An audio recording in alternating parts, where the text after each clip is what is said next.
Chapter 18. The Stimulating Effects of Tea. The East India Company was a major subsidizer of the Jesuit mission to Beijing.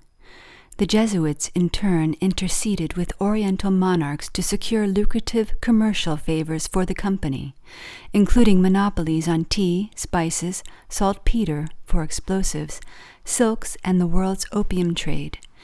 Indeed, according to Reed's Commerce and Conquest, the story of the Honorable East India Company, the company appears to owe its very existence to the Society of Jesus.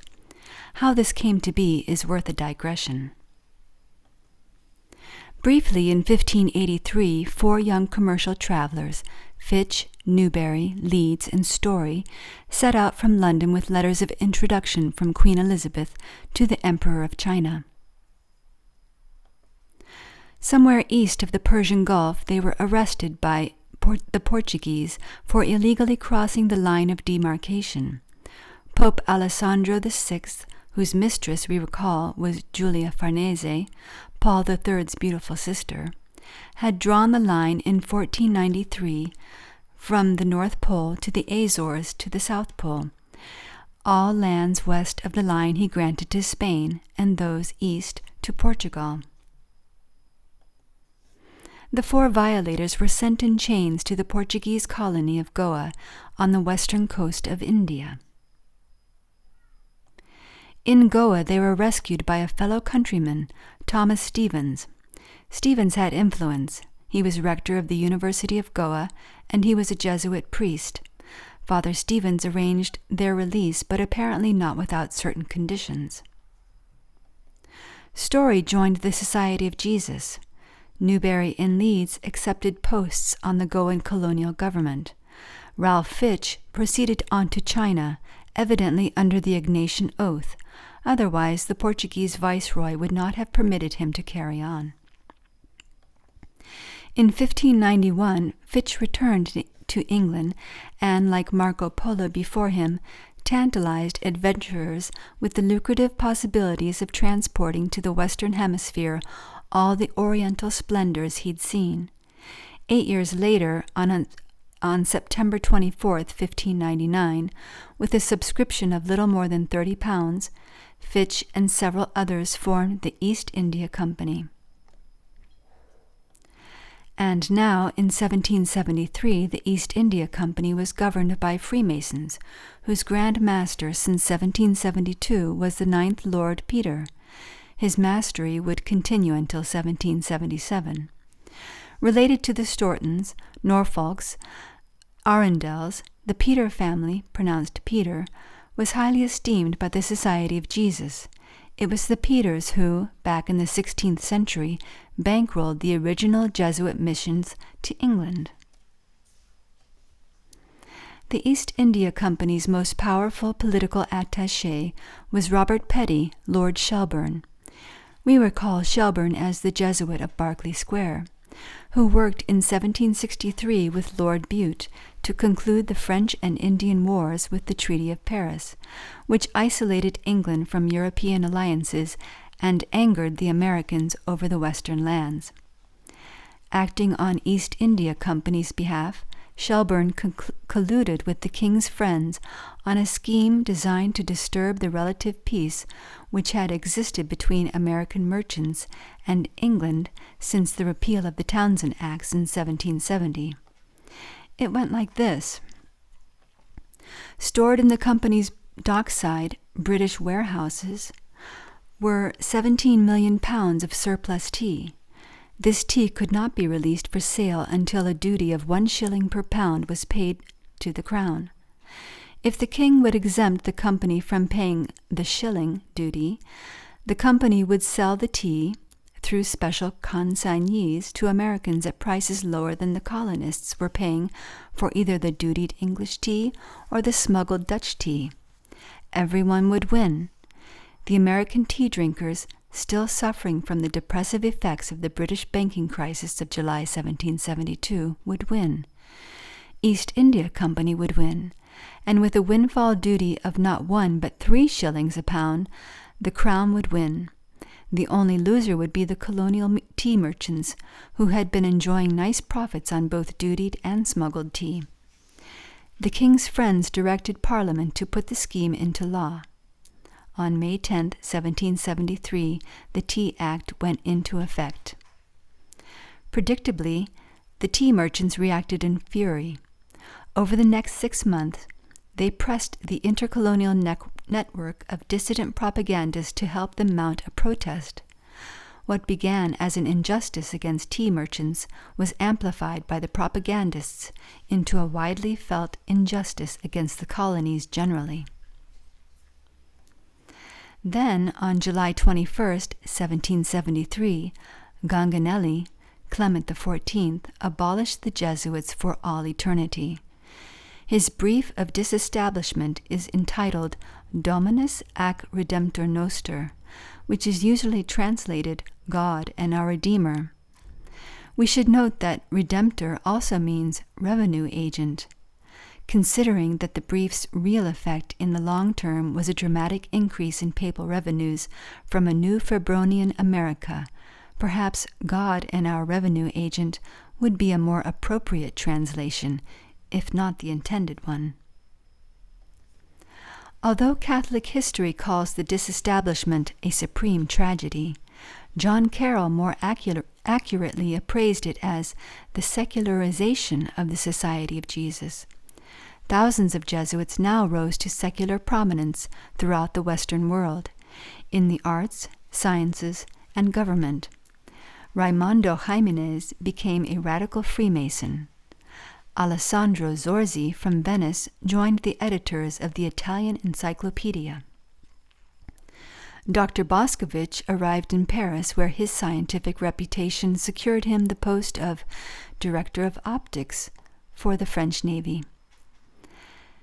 Esteban Arteaga became a music critic and published a book in Paris entitled The Revolution in the Italian Musical Theatre. We've already seen how Professor Joseph Ignace Guillotine of the Bordeaux College became a physician who gave France the beheading machine named after him. Adam Weishaupt, dismissed from the Jesuit college at Ingolstadt, attracted the fiercer elements of the European Rosicrucian Freemasonry into a new secret cult in Bavaria. His Illuminati, whose cover was eventually blown in order to convince public opinion that evil secret societies were being diligently unmasked, when in fact they were not, was another instance of blown cover as cover. Countless other members of the greatest clandestine intelligence agency the world has ever known, now secularized with the jeering approval of its enemies, crossed the Atlantic to help guide Americans through the pains of becoming the first nation expressly designed to be a Febronian, Bellarminian, Democratic Republican Church state. What an amazing production, all the more impressive for the complete invisibility of its means. We've seen how the brief of disestablishment was served upon Lorenzo Ricci in mid-August, and how the general was removed to the English college a few blocks away, where he remained for 5 weeks until late September. Interestingly, the dean of the English college at the time was a 32-year-old Jesuit professor of controversial theology named John Mattingly. Mattingly was an American, said to be the lone American Jesuit in Rome. He was a native of Maryland, a graduate of St. Omer's, and a dear friend of John Carroll, who, as we know, had departed Rome 5 months before Ricci's arrest. Within 15 years, Carroll would invite Mattingly to become the first president of Georgetown University, an offer Mattingly would decline. What might Lorenzo Ricci be likely to discuss for 5 weeks? A. Under a British roof. B. In the custody of a young American Jesuit. C. At a time when American merchants were incensed at being cheated out of their tea profits by a new law. D. Sponsored by British Freemasons. E. Whose Grand Master happened to be Ricci's secret servant. Might the general have been conferring with members of the British East India Company, one of the English college's major patrons? Might their discussions have involved to which American ports their tea might be advantageously shipped and when? Apparently so, for while Ricci was residing in the English college, Parliament authorized the East India Company to ship 500,000 pounds of tea to Boston, New York, Philadelphia, and Charleston, consigned to a group of specially chosen merchants.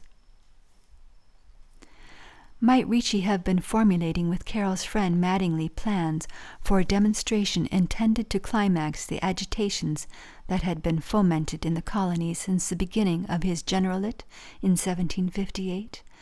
Might he have suggested a spectacular event to occur in, say, Boston Harbor, symbolizing the colonists' frustration with England? And might not Parliament respond to this event with vengeful measures designed to push the colonists over the brink of rebellion? Aren't 5 weeks sufficient time to script such a Boston Tea Party, along with the harsh legal measures to which it might be punished, as well as how the colonists' violent reaction to the punishment might be coordinated?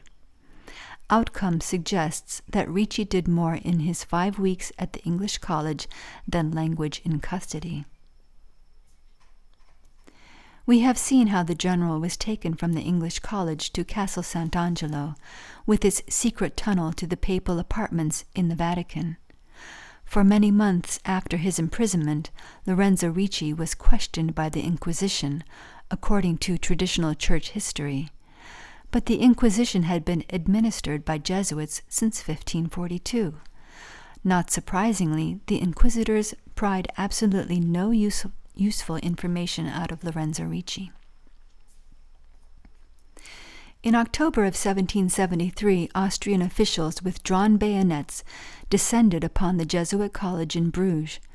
The officials were Austrian because Bruges was under the jurisdiction of Austrian government.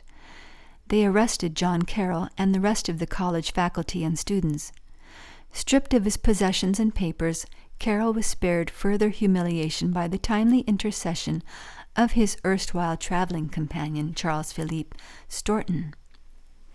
Charles Philippe Storton's cousin, Henry Howard, Lord Arundell of Wiltshire. The Catholic nobleman escorted Carroll across the English Channel to Wiltshire's lushly rolling hills. On his family's estate near Tisbury, Howard had been constructing a Palladian mansion near New Wardour Castle. One of Carroll's duties was to write his version of the closing of Bruges College in order to help Henry Howard and other English sponsors of the college win damages from the Austrian government. His principal chore, however, was to administer the chapel occupying New Wardour Castle's west wing. In this way, Carroll established a connection with Henry Howard's art agent in Rome, a Jesuit named Francis Thorpe. Thorpe was a renowned intelligence broker, a man whose knowledge of Rome, its happenings and resources was legendary. His apartment was a favorite meeting place for visiting English nobility, and his favorite English nobleman was Henry Howard. Howard had put up Father Thorpe in charge of every detail, every aspect of the chapel's design. Father Thorpe and John Carroll needed no introduction to one another.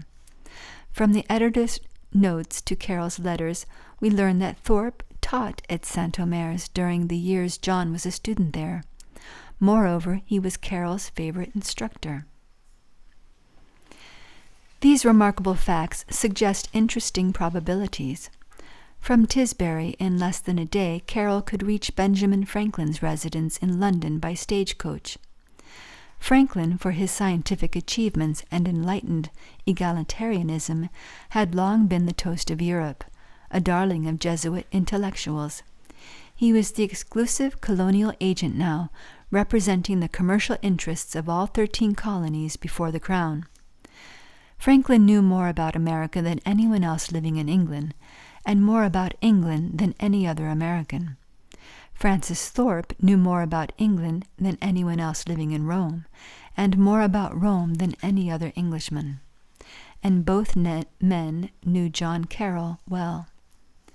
And there Carroll was, for the 6 months during which time the Tea Act erupted into the most explosive scandal of the revolutionary epoch, poised in Tisbury to facilitate information between the two personal friends of his, geniuses, institutions.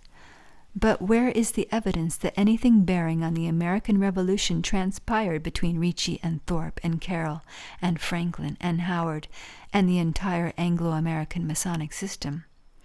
We are left with nothing but clues and outcome, which nonetheless emphatically point to a fruitful collaboration.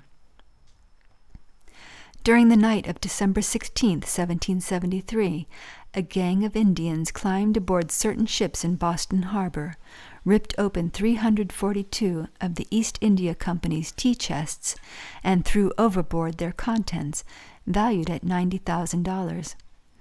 Well, they looked like Indians, and witnesses thought they were Indians, but the big open secret was that they were Freemasons in disguise. Perhaps the most succinct statement on the subject appears in respected Masonic historian Arthur Edward Waite's New Encyclopedia of Freemasonry. The Boston Tea Party was entirely Masonic, carried out by members of the St. John's Lodge during an adjourned meeting. Parliament reacted to the Boston Tea Party in a way calculated to increase dozens of rolling boulders into a devastating landslide, without seriously inquiring into who was responsible, and wholly disregarding the offer of more than 100 Boston merchants to make restitution. Parliament rushed into law a mass of unreasonably punitive legislation, closing the port of Boston to trade, forbidding town meetings without the consent of the governor, denying the Massachusetts legislature the right to choose the governor's council, providing for the quartering of British and Hessian troops in the colony, and ordering that any officer or soldier of the Crown accused of an act of violence in the performance of his duty should be sent to another colony or to England for what would surely be a sweetheart trial. To complete the overkill, Parliament passed the Quebec Act, which cut off the claims of Massachusetts, Connecticut, Virginia, and New York to their western lands, and placed these lands, to add insult to injury, under the French Catholic jurisdiction of Quebec. So exaggeratedly out of proportion to the offense they were framed to punish, these notorious intolerable acts caused every class of American to sympathize with the Tea Partiers. Suddenly, independence was no longer a radical alternative. The intolerables rendered independence the subject of sensible, serious conversation as never before. Governor Hutchinson was recalled to England and was replaced by General Thomas Gage, who brought an army of 4,000 men to quarter in Boston. Gage vowed severe discipline. The colonists vowed severe resistance. "The die is cast," George III wrote to Lord North. "The colonies must either triumph or submit."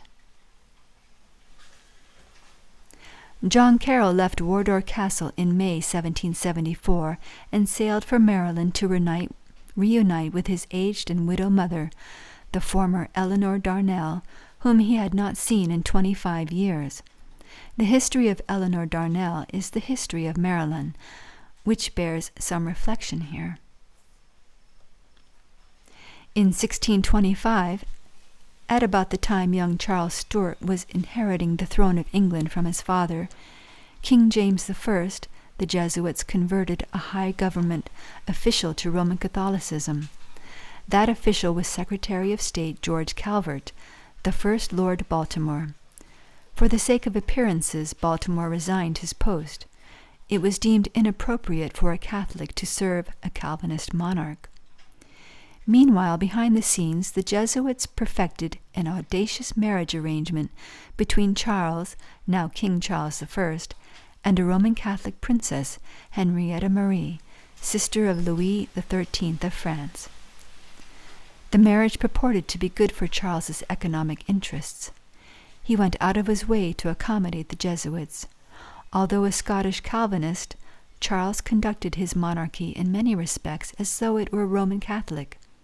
He systematically weakened England's foreign policy toward Catholic France, the country of his queen.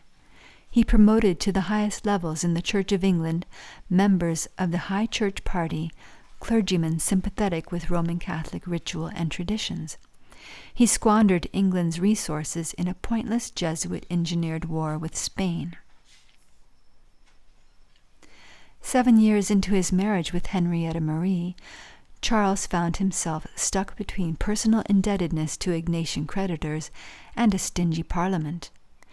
In hopes of generating tax revenues abroad, he carved a feudal barony out of northern Virginia and granted it to Lord Baltimore. But Baltimore died before developing the grant. The charter passed down to his son, Cecilius Calvert. Calvert, the new Lord Baltimore, called persecuted emigrants desiring religious and tax freedom to participate in a voyage to a place bearing a name dear to Catholics, Maryland, after the Blessed Virgin. Baltimore did not neglect appealing to the irreligious niche as well. A number of his advertisements spoke of the limitless opportunities from settling in Merry Land. On November 22, 1633, 2 ships, the Ark and the Dove, set sail from London.